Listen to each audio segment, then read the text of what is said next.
Okay, welcome to the Functional Solution podcast and class. Good evening. My name is Tal. I'm the Educational Director at the American Academy of Functional Health. And welcome to a special class that we're doing today, which is the 4 supplements that every family medicine provider should know. Now, if you've been watching and tuning into our weekly classes, you already know that every week we focus on one symptom or one chronic condition and do a deep dive in the functional and integrative approach. But today we wanted to do something a little bit different. We wanted to answer the question, if there's only 4 or 5 supplements that could be beneficial for you as a practitioner who sees multiple conditions, such as many of the family nurse practitioners or family medicine physicians who are in our community, or maybe you have a functional medicine or integrative medicine practice. We wanted to talk about the top supplements or nutraceuticals that could be beneficial for your community. So today is going to be a little bit different than our usual, but this is a very important training because we know that most family medicine providers get extensive training in pharmacology, but they get very little training or exposure when it comes to evidence-based nutrition, botanical medicine, or nutritional compound that may influence and help your patients' chronic conditions. And so there are so many studies that came out and showing us that you can support your patient's health and wellness and go beyond it. We're going to talk about some of the meaningful effect on metabolic health, cardiovascular risk, neurological symptoms, anxiety, chronic fatigue, stress, sleep, cholesterol, lipids, glucose regulation. We're going to talk about all of those today. And if there are just 4 or 5 supplements that can significantly improve your clinical outcome, we are going to talk about them today. So we're going to talk about the top herbal compounds showing to improve glucose control and lipid markers. We're going to talk about how to support patients with chronic fatigue. We're going to talk about a botanical extract that show promising results in reduction of joint pain. We're going to also talk about what is the top heart protective nutrient and what are the clinical studies and meta-analysis studies are showing us on those. So hopefully you got a pen and paper handy. We're going to do a deep dive into those five supplements today. So let's start with number 1, which is very, very prevalent condition, and that is type 2 diabetes, insulin resistant, and dyslipidemia. And when we're talking about those, we're going to talk about more specifically one of the top compounds, which is called berberine. Now, berberine is a plant-derived azoquinolene alkaloid that is used in metabolic health research quite extensively. It has long traditional history of use, and we're going to mostly focus today on its glycemic control, glucose metabolism, which leads to reduction in cardiometabolic risk markers. So we're going to compare it. Obviously, we're going to look at some interesting studies, compare it to how does it do versus a placebo, or even compared to other drugs in that same category. And so let's take a look at the first image of how does berberine can help us to support reduction in glucose, hemoglobin A1C, and also support reduction in cholesterol or lipids. And so on the screen right now, you can see this image, and you can see the 3 steps that we're going to talk about. So step number 1, berberine activates the AMPK. So that's AMP activated protein kinase. This is a key cellular energy, and I know for many of you, I'm taking you back in time to biology 101 or biochemistry 101. But all you need to know for our conversation today is that this is a key cellular energy sensor that regulates metabolic pathways that are involved in glucose and lipid metabolism. Now, when you activate AMPK pathway, it shifts cellular metabolism towards improved energy utilization and enhanced insulin sensitivity. I'm not going to get in much more in depth into that, but in step 2, you can see 2 of those pathways, which are essentially, once it's activated, this pathway, it reduces hepatic glucose production, it inhibits gluconeogenesis in the liver, and it also increases the GLUT4 mediated glucose uptake in skeletal muscles, which again helps to remove glucose or intake glucose from circulation more effectively. So when you activate AMPK, you have this favorable physiological result on glucose levels. Now, so you have less production or less release of glucose into the bloodstream and increased uptake. Now, AMPK activation also suppresses cholesterol synthesis and lipogenesis while increasing fatty acid oxidation, which contributes to improve lipid metabolism and reduce hepatic lipid accumulation. So all of those together, the result is improved glucose and lipid control. So these metabolic effects essentially showing us that berberine can lead to lower blood glucose levels, improve insulin sensitivity, and increase glycagon storage in the muscle. In addition, reduced cholesterol synthesis and improved lipid metabolism may result in lower LDL cholesterol and triglycerides, which supports overall cardiometabolic health. So let's take a look at this really interesting notes from clinical studies. This is berberine, and you can see here that the results are, you can see the baseline and 3 months into it, and then the RCT, the overall average change. So hemoglobin A1C, you can see has a 2.2% reduction. This is 3 months. So the studies have used 500 milligrams 2 to 3 times a day. So typically that would be 1 to 1.5 grams a day with meals for 3 months. You can see the reduction here, 2% over 3 months. Fasting glucose reduced on average by 67 points. And then you can also see in the meta-analysis on the right side, the impact on triglyceride, which is 33 points reduction, 19 points reduction in LDL, and 17 points reduction in total cholesterol. And so this is a strategy that you can consider for patients most applicable for insulin resistant or metabolic syndrome patterns. Now, of course, you want to monitor glucose if you combine it with diabetes medication, but you can see how this would be very, very a powerful strategy for the right patient in the right time to help them to significantly improve their metabolic function.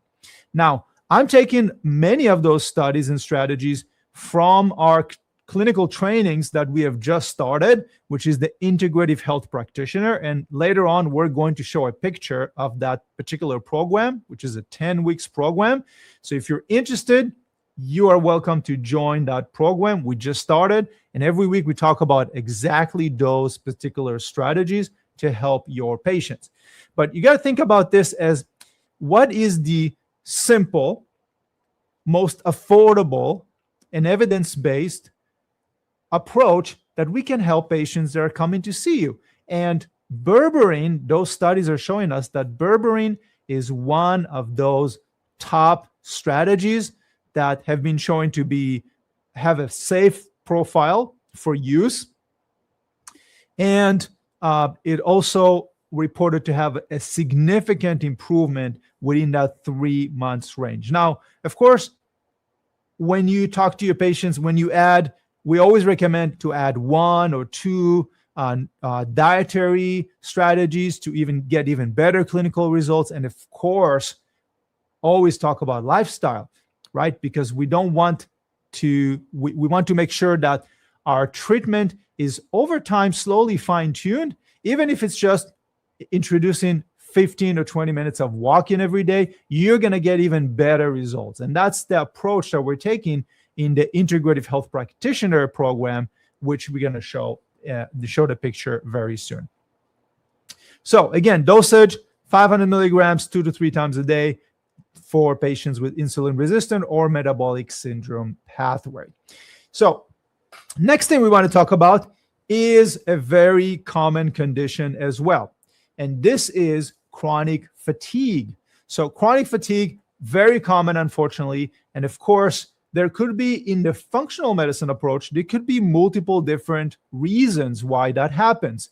That could be chronic inflammation. That could be nutritional deficiencies. That could be cellular energy production dysfunction in the cellular energy production. So there could be multiple things that we could look at. But here we're focusing on, again, simple, affordable, right? So no more than like $40 or $50, affordable, and evidence-based approach. When a patient comes to see you and they tell you, I'm struggling with fatigue, and you're not seeing any other indications of why they're experiencing fatigue, then you could consider the strategy I'm going to talk about next. And again, that's an integrative strategy. And we're going to talk about creatine. So chronic fatigue syndrome or chronic fatigue in general, creatine is the next thing we're going to talk about. Now, this is a natural occurring compound that is involved in cellular energy production. Now, there's a whole system that goes through that, but essentially it helps to regenerate in our cells. It helps to regenerate ATP. And ATP, again, is our energy molecules, but it helps to increase the production of ATP during times of demand. And we know that if your patient have impaired energy metabolism or mitochondrial dysfunction, then it is one of the proposed theories of chronic fatigue syndrome. And in functional medicine, we dive deeper into the cellular senescence, essentially cells that are not, their mitochondria is not functioning very well and why that happens. But let's say the most straightforward way to address this is by looking at creatine. So how does it work? Let's take a look at an illustration from the International Journal of Molecular Science, published in 2024. So you can see here, and we will add the citation, of course, to that, so you'll be able to see. But this is one of those studies that essentially give us a sort of an overview of what's going on there. So in step 1, you can see creatine production and transport. So essentially, it's produced in the body from the amino acid arginine and glycine, primarily in the kidney and liver. Now, you can also obtain it from our dietary sources such as meat or fish. It's transported through our bloodstream and mainly stored in the skeletal muscles. Step number 2, phosphocreatinine energy buffering. This is where inside our muscle cells, creatine is converted into phosphocreatinine by a certain enzymes, and that acts as energy reserve that can be rapidly donating a phosphate group to regenerate ATP. So imagine inside of our cells, we got those energy factories that produce energy, and ATP and creatine can essentially donate these molecules, a phosphate group, to regenerate the ATP production inside of our cells. Now, the ATP regeneration, right, when the muscles require rapid energy, phosphocreatinine converts ADP back to ATP. So essentially, it helps to maintain energy supply. Now, this is not, of course, to bring back the stress of biochemistry for any of us who remember what that looks like, but this is really to give you a general overview, so now you understand when you recommend or consider creatine, and I take it, by the way, every day. When you consider creatine supplement, essentially it's important to understand the biochemistry of how it works, which essentially helps us to regenerate our storage of energy, right? So it helps us to regenerate those storage of metabolites that helps us to create more energy. Now, the research is really interesting about this.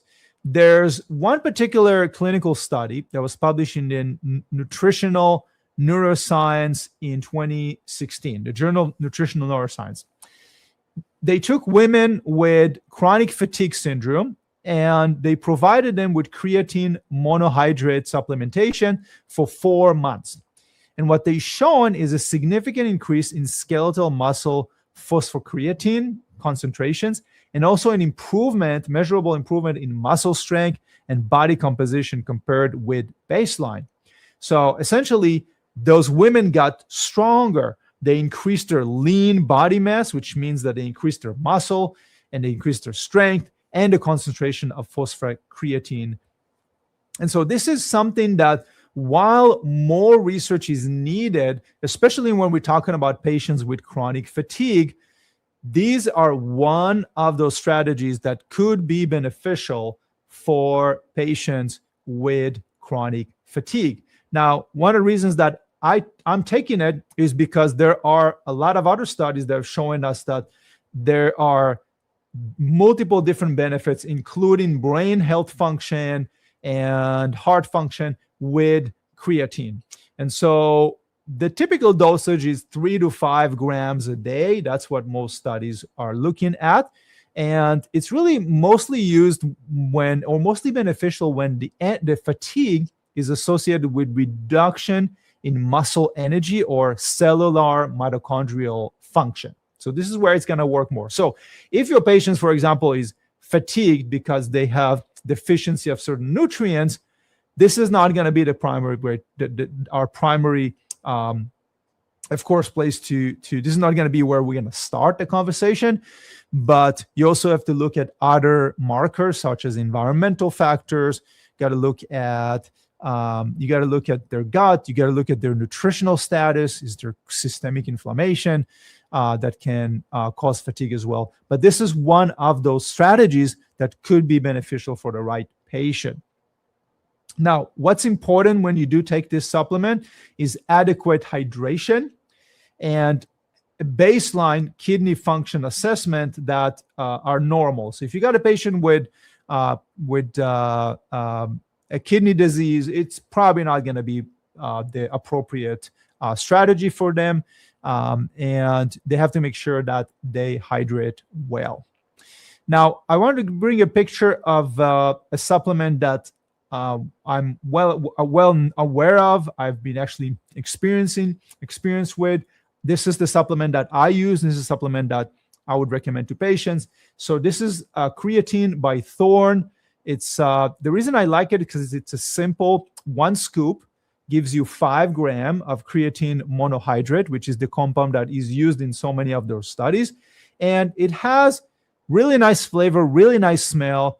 And it's kind of a pineapple orange flavor. So I just typically mix it with a little bit of water, with a full glass of water, and just drink it in the morning. So it's pretty simple. We're looking for simple, affordable, and evidence-based strategies. So let's go into our next strategy. So this strategy is if you're seeing patients with chronic joint pain, this is the strategy that we want to consider. And this is ginger. And we're going to show the banner here so you can follow along with me. So ginger is been used traditional medicine, especially the Oriental medicine, and it's been used in also Ayurvedic medicine for hundreds of years. Some textbooks go back thousands of years.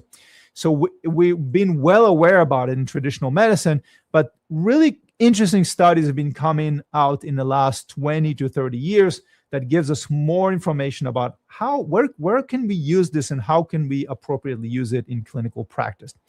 So most of the studies on ginger that showed beneficial results are in patients with joint pain and knee osteoarthritis.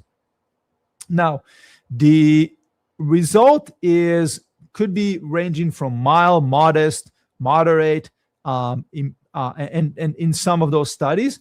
But let's take a look at an interesting illustration. This is a simplified illustration of how ginger actually works and what does it do. So this illustration is from the journal Phytotherapy Research. This was published in 2020.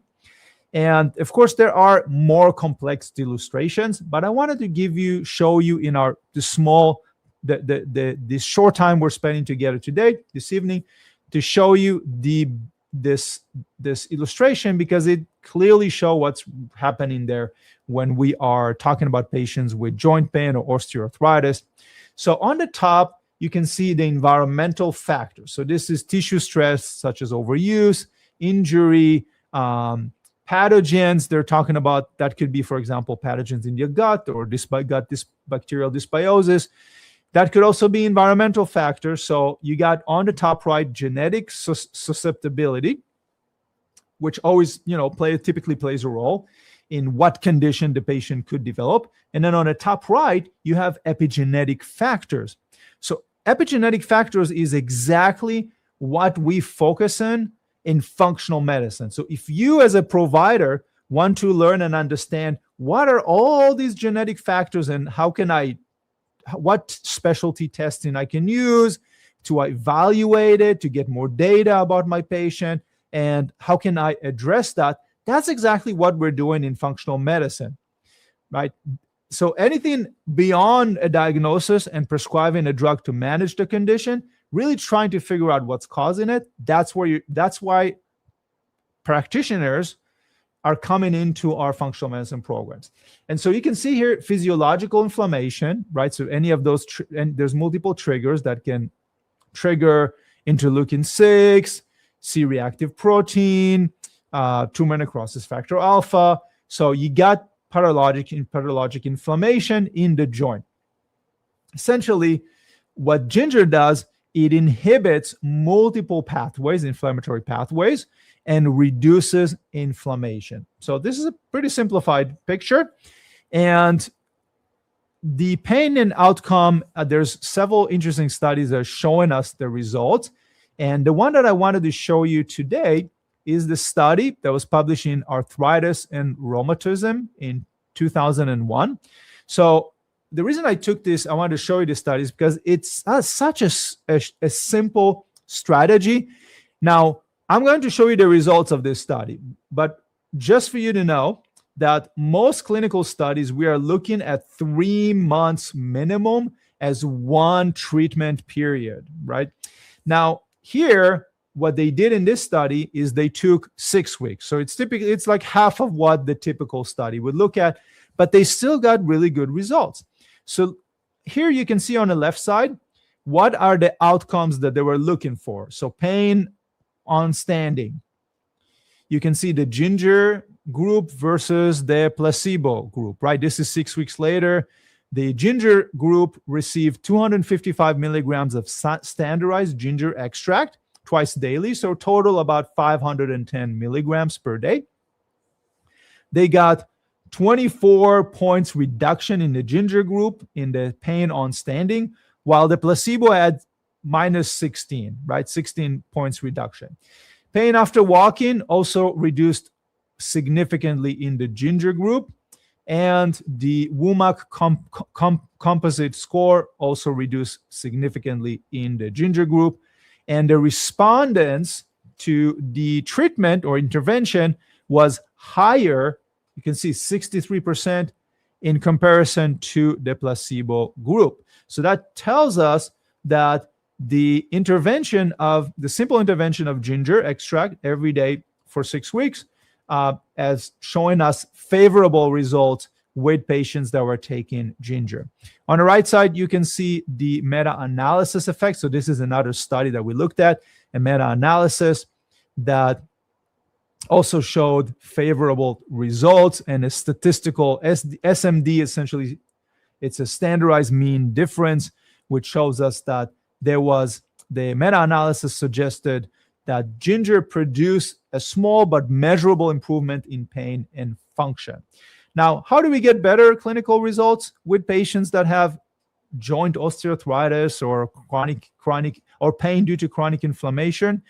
we typically want to have them on such a protocol or consider such a protocol for at least 3 months. Some patients, we might need more than that. We might need 4, 5, or even 6 months.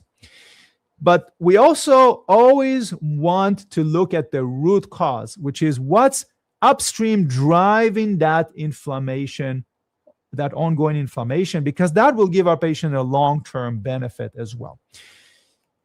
Additionally, lifestyle and dietary changes are something that we talk a lot in the Integrative Health Practitioner program, because it all works together when we create a more anti-inflammatory, favorable environment.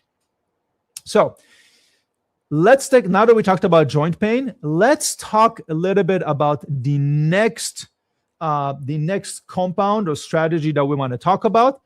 And now you already know, you already have one compound for your patients with chronic pain, one compound for your patients to consider for chronic fatigue, and one compound for patients who have been struggling with metabolic, glucose impairment, insulin resistant, or lipid dysregulation. So now the next thing that we always hear for practitioners is, what can I do? What is a simple strategy that is affordable and evidence-based that I can help my patients when they're coming to see me with cardiovascular risk factors?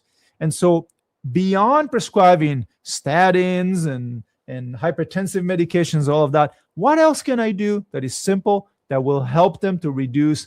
The end result is less complications, less cardiovascular events. So let's talk about omega-3 fatty acids. And this is going to be something that we're going to consider for patients with any type of cardiovascular risk. That could be family risk, familial risk. That could be maybe they have high cholesterol, high triglycerides, high LDLs. They maybe have the higher blood pressure. So omega-3 is on a safer side. And it also has very low profile of interacting with other drugs. So you can actually integrate it into multiple treatment protocols. So let's take a look at how it works. What's the mechanism of action? So we're going to look at an image from the European Heart Journal. And you can see that omega-3 fatty acids support cardiovascular health through several complementary mechanisms. So the first one, it helps to lower triglyceride-rich lipoprotein.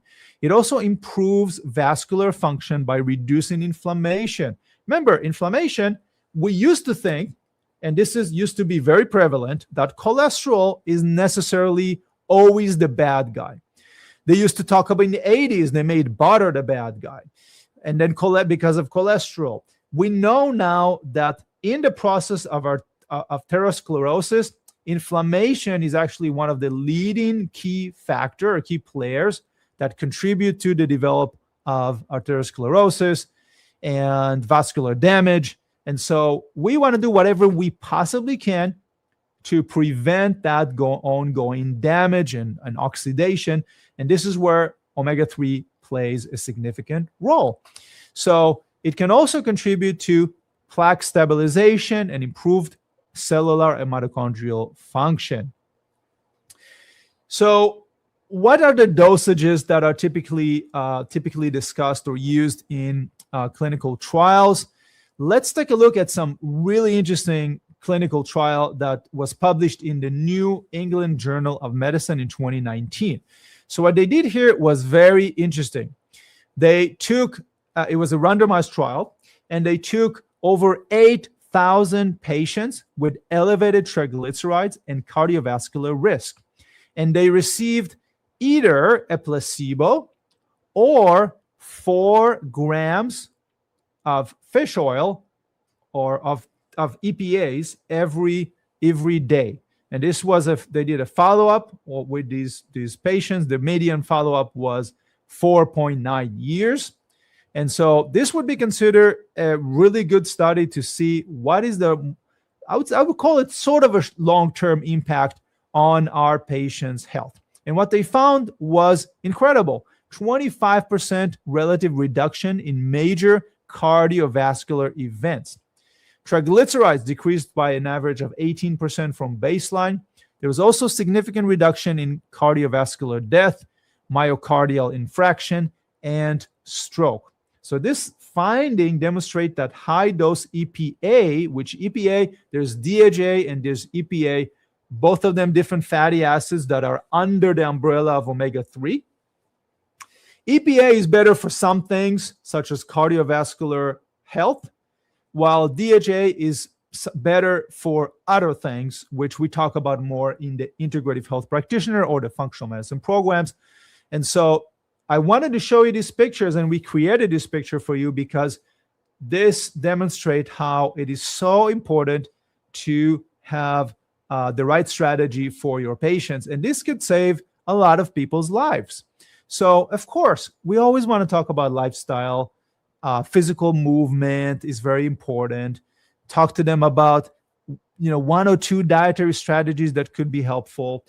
But we have to think beyond the prescription, because if your patient, right? Because if you the only thing we're doing is a prescription, we have to look at what is the end result, right? The long-term impact. And this is a simple strategy that can be added to a prescription that can show to be a significant improvement for your patient. So with that being said, as I mentioned, 4 grams is what they used of EPA.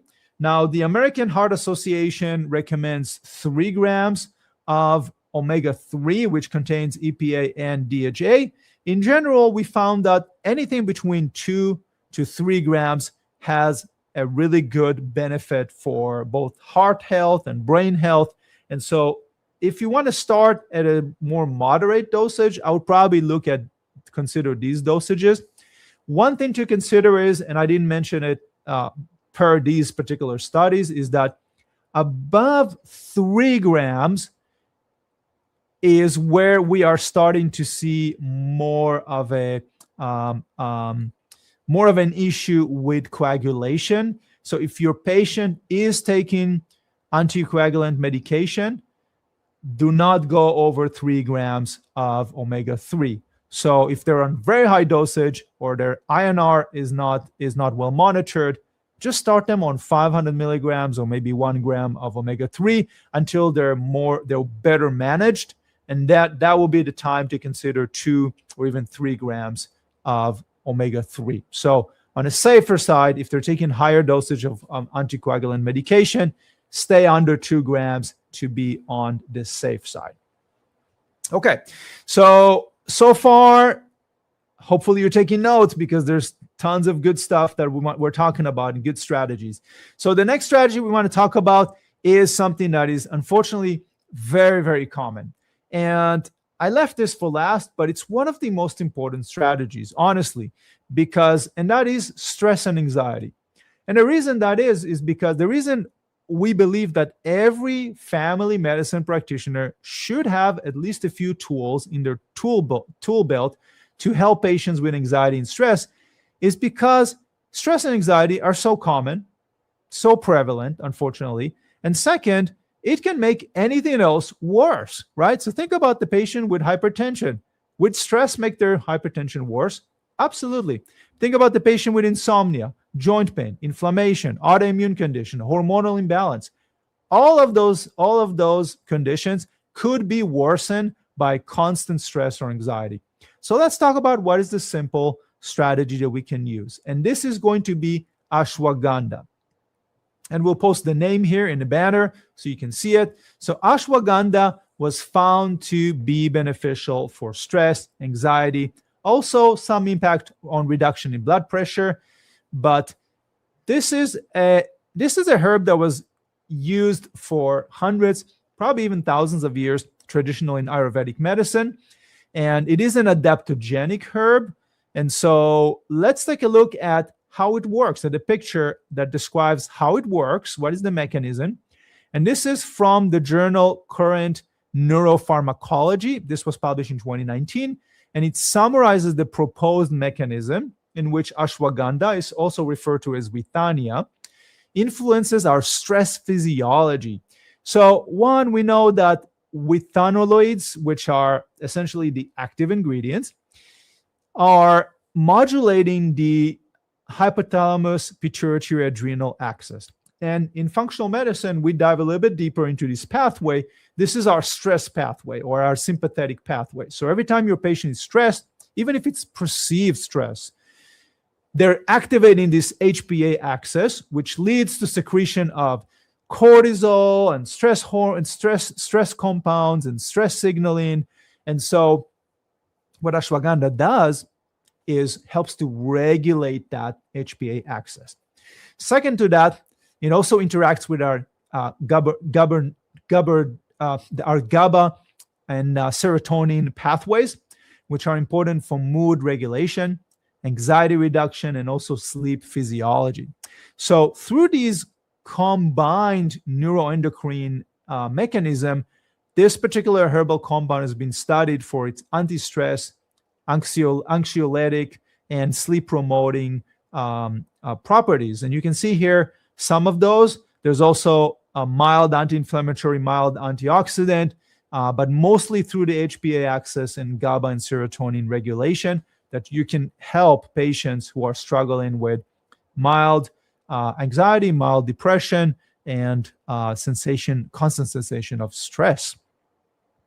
Now, there are some really cool studies that have been showing us that this particular compound can actually help to regulate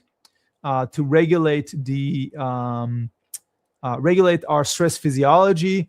The outcomes are typically reduction in levels of cortisol, which cortisol is our stress hormone. So let's talk about one of those particular studies, and we'll post here the dosage that they used. And so this is from the Indian Journal of Psychological Medicine. And they took 64 adults with chronic stress and were randomized to ashwagandha versus placebo. And the treatment group was taking 300 milligrams twice daily. And the outcomes including stress scales and serum cortisol. And they've shown that there was a significant reduction in perceived stress score. So we're talking about 40% difference in reduction, or about 39, close to 40% reduction in stress, perceived stress, between the ashwagandha and the placebo group. And then we also have shown a serum cortisol reduction from baseline was 28% versus 8%.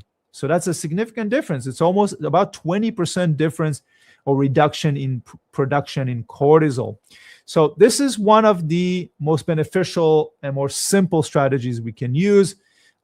There's also other studies that have shown improvement in sleep, improvement in anxiety, improvement in depression. And so this could be a strong supportive agent for patients who might need it. Now, I would typically recommend to stick with the clinical trials dosage, which is 300 milligrams in the morning, 300 milligrams in the evening. I had good results with recommending patients to take that before they go to sleep, or even 30 minutes to an hour before they go to sleep. And I wanted to bring you a couple of options that are professional grade supplements. So the first one is, if your patient doesn't like pills, then this is one of the easiest way to absorb it. This is ashwagandha by Herb Farm. This is professional grade, and it's also organic. So you know that you're typically getting less or reduced or no pesticides at all. And every dosage here is 626 milligrams. Patients can put it in their juice before they go to sleep. Just mix it with a little bit of juice and water, and then go to sleep. And that is helpful. Now, notice that the dosage, of course, is higher. I've often, with patients with continuous anxiety or stressful lifestyle, I would go up to about 626 milligrams. That is, of course, if they're not taking any anticoagulant medication. Now, but you can otherwise just half the dose and then just follow the research dosages. Another Another really good product that you can consider is Gaia Herbs. Gaia Herbs is not a professional grade products, and you can see here the one dose is that they put in is 700 milligrams of ashwagandha with 2 capsules. So here, what I would recommend is to just do 1 capsule in the morning, 1 capsule in the evening, and then you'll be getting the 350 milligrams in the morning, 350 milligrams in the evening. So far, now you have strategies for patients who are struggling with anxiety, with joint pain, with fatigue, with cardiovascular risk factor, and with elevated lipids or elevated glucose or insulin resistant. So these are the 5 major things that most family medicine practitioners are seeing. And of course, we're going to put a picture here in a second of the Integrative Health Practitioner. If you're interested in that, this is a wonderful program. Every week, it just started this week, literally. Every week we are diving from next week, we're diving into one particular type of condition. So next week, for example, Dr. Esha is doing a deep dive into cardiovascular conditions. And we're going to talk about it in the same way, like what's the research, what's the top strategies. She's also going to go into some clinical nutrition, dietary lifestyle, mind-body strategies. So she's going to go obviously beyond what we have time to do here in this short class. But if you're interested, check it out. This is an amazing program that goes into autoimmune, metabolic, women's health. There's classes on mood disorders, geriatric disorders. So this is a wonderful program that helps you significantly get more tools and better clinical outcome. Also, we have another class if you're interested in the root cause, which is why your patients are developing those conditions. Check out our Functional Medicine Accelerator, which is taught by multiple functional medicine certified nurse practitioners and physicians. And it's the only program that is available that offers mentorship, one-on-one mentorship with certified and experienced practitioners, and includes the protocol app. So it's got protocols for hundreds of conditions and symptoms. And it also includes all your clinical guides, and it's live and on demand, and you get certified in 4 months. So it's quite an amazing program. We are going live with this next class in April. So April is the next class coming up. So with that being said, I want to thank all of you for being here. I want to thank each one of you for investing time and effort in learning more treatment tools, strategies, learning the root cause, helping and being the guiding light for your community. I appreciate each one of you because I know that there are so many patients with chronic conditions out there that are just tired. They're sick and tired of keep going to another practitioner, getting another prescription, and they still continue to struggle. So I appreciate each one of you for being here and for what you're doing for your patients. And again, thank you also for our media team and our media specialist, Jacob, for facilitating this. And so thanks for watching. Have a good evening. Take care of yourself and your family, and we will see you in the next class.